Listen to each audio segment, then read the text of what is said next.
Hello friends, आज मैं Tata Motors के बारे में बात करने जा रहा हूं और आपको बताऊंगा कि न्यूज़ आई थी मई में कि Tata motors become second highest car maker in May 2022।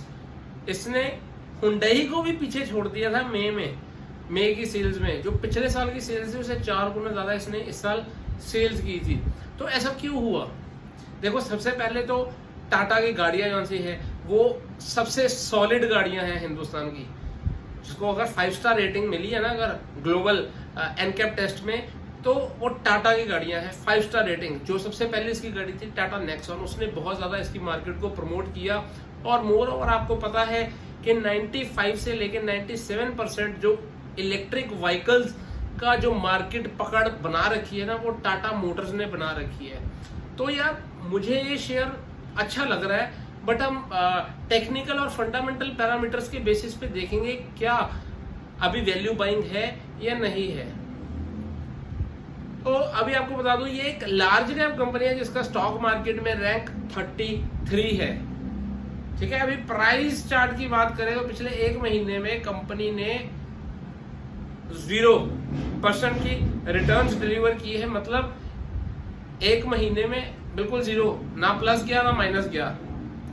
अभी एक साल की बात करें तो एक साल में तकरीबन इस कंपनी ने 35% के रिटर्न्स डिलीवर किए हैं अपने शेयर होल्डर्स को। 5 साल की बात करें तो 5 साल में इसकी फिगर्स आ रही है माइनस 10% की फिगर्स इसने डिलीवर की है। मतलब -10% का रिटर्न्स डिलीवर किए हैं पिछले 5 सालों में।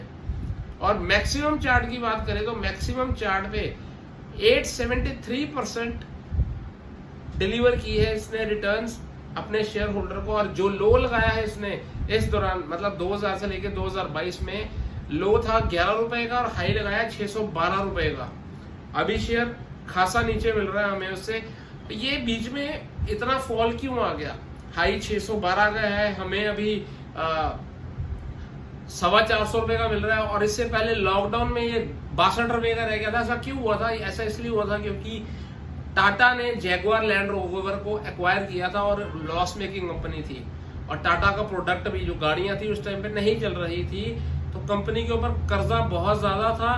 बट अब कंपनी JLR के प्लेटफॉर्म पे गाड़ियां बना रही है और उनकी टेक्नोलॉजी यूज कर रही है, इसलिए इसकी गाड़ियां बहुत रिफाइन हो गई हैं और सेल्स भी बहुत ज्यादा पिकअप हो गई है। और मोर ओवर जो टाटा नेक्सॉन EV आई है, इसने मार्केट को बहुत अच्छा पेस दिया है। अब लोगों की प्रेफरेंस बन गई है टाटा। लोग कहते हैं, स्पेशल कहते हैं, यार मुझे टाटा की गाड़ी बाय करनी है।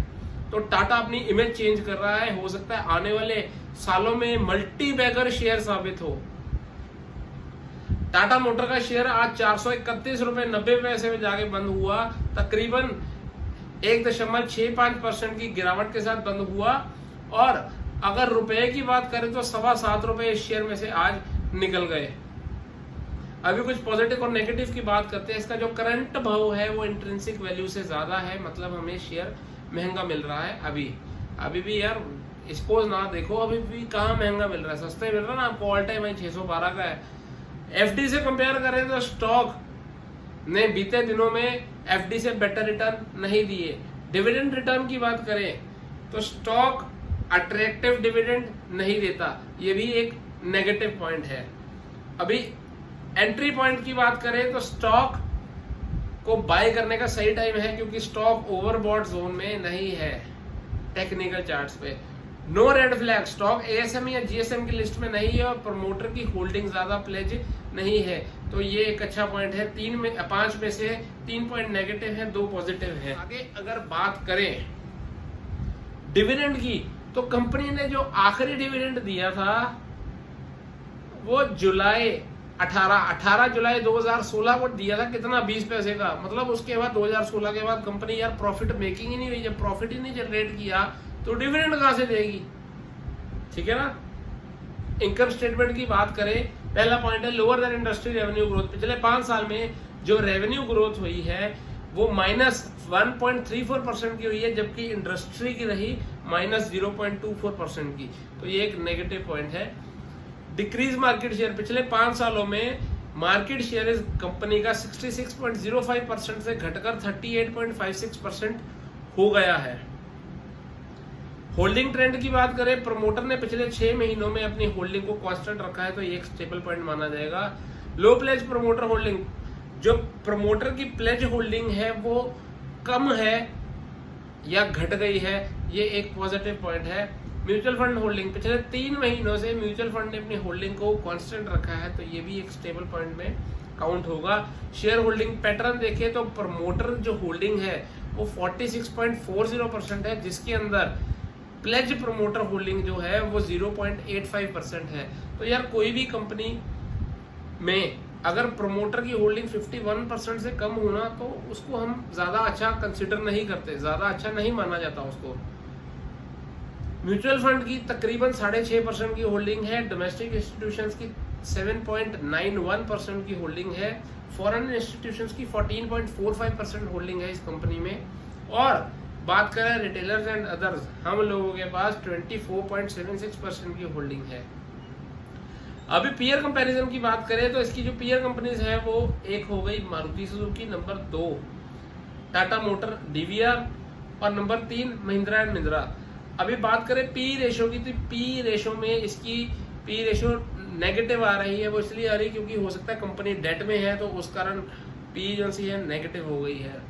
अभी प्राइस टू बुक रेशो की बात करें तो हमें ये सबसे सस्ता तो नहीं मिल रहा, सबसे अट्रैक्टिव जो शेयर लग रहा है उस पर मुझे महिंद्रा एंड महिंद्रा लग रहा है। डिविडेंड यील्ड की बात करें तो टाटा मोटर्स डिविडेंड दे ही नहीं रहा पिछले कई सालों से, उसके लिहाज से भी महिंद्रा एंड महिंद्रा ज्यादा अट्रैक्टिव लगता है। अभी रैंक की बात करें मार्केट कैपिटलाइजेशन के बेसिस पे, तो रैंक 1 पे कंपनी आती है मारुति सुजुकी, रैंक 2 पे आ रही है Tata motor limited, Tata motor DVR, number 3 पे आती है टाटा मोटर लिमिटेड, नंबर 4 पे Mahindra and Mahindra limited, number 5 पे फोर्स मोटर, नंबर 6 पे HM जिसे हिंदुस्तान मोटर्स कहते हैं, और नंबर 7 पे हीरा ऑटोमोबाइल्स लिमिटेड। अभी फॉरकास्ट एंड रेटिंग की बात करें तो 80% एनालिस्ट ऑन टिकर टेप कह रहे हैं कि आप इस शेयर को बाय कर सकते हैं। अभी 20% और क्यों नहीं कह रहे, क्योंकि आपने फंडामेंटल देख लिए, फंडामेंटल शेयर के अच्छे नहीं है।